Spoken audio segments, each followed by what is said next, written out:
दशकम् 85 राजसूयम् ततो मगधभूभृदा चिरनिरोधसं क्लेशितं सदाशगयुधायुध द्विदयमीशभूमिभृताम् अनाथशरणायते कमपि पूरुषं प्रागिणोदे अयाचरसमागत श्रवणमेव किं भूयसाम् इयासुरभिमागतम् तदनु नारदो दीदिदादे युधिष्ठिरमगोध्यमादे उभयकार्यपर्यकुलः विरुद्धजैनोद्वरादि उभयसिद्धिरत्युद्धवे शतं सुषिनिजै समम् पुरमियेदयौदिष्टिरिम् अशेषदैरायुधे त्वयिदमागते धर्मजो विजेत्य सगजैर्महिम् भवदपाङ्गसंवर्धितैः श्रियं निरुपमां वहन्नः भक्तदासाहितं भवन्दमयिमागते प्रहितवान् स भीमार्जुनम् गिरिव्रजपुरं गदा सदनुदेवयूयं त्रयो ययाच समरोत्सवं द्विजमिषेण तं मागतम् अपूर्णसुकृतं त्वमुं पवनजेन संग्रामयन् निरीक्षदगजिष्णुना त्वमभिराजयोद्वासितः हसान्दसमरोद्धतम्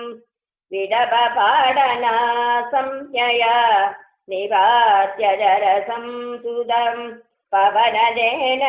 निष्पादितम् विमुच्य नृपतिन्मुदा समनुगृह्य भक्तिं परां दिदेशितगदस्पृहान् अपि च धर्मगुप्तै भुवः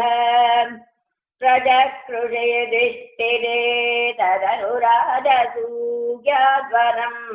प्रसन्नभृदकीभवत् सकलराजकव्याकुलम् समप्ययि जगत्पदे द्विजपदावने जादिकम्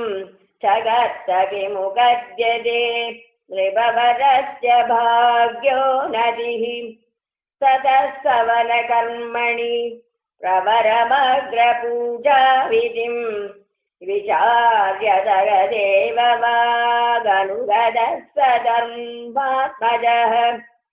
यदत्त भवते मुदा सदसि विश्वभूतात्मने सदा चतुरमानुषम् भुवनमेव तृप्तिं ददौ ततः सपरिजे दिवो मुनिदृवेषु तिष्ठत्स्वहो तवादयति को जडः पशुवधुर्दुरोढं वटम् इति त्वयि स दुर्भजो विदधि मूर्धमन्नासनादे उदावददुधायुधः समवदन्नमुं पाण्डवाः निवार्य निजपक्षग अभिमुखस्य विद्वेषिणः त्वमेव जगृषे शिरो तनुजधारिणा स्वारिणां जनुस्त्रिदयलब्धया सततचिन्तया शुद्धधीः त्वया सवरमेकदाम् अहृदयोगिनां दुर्लभां तदस्तु महिदे त्वया क्रतुभरे निरूढे जनो ययो जयति धर्मजो जयति कृष्ण इत्यालपङ्कलसदुयोधनो दुदमना सप्तनश्रिया मयार्पितसभामुखे स्थलजलभ्रमादब्रवीम् सदा हसिदमुत्थितं द्रुपदनन्दना भीमयो अपाङ्गकलया विभो किमपि तावदुद्रं भयं दराबरनिराकृतो सपदि नाम बीजं वपन्ने ஜனார்தனமருள் புரி நிலைய பாகிமாமயாதே. ஓம் ஸ்ரீ வேணுகோபாலாய நமः. सर्वत्र गोविन्द नाम सङ्कीर्तनं गोविन्द गोविन्द.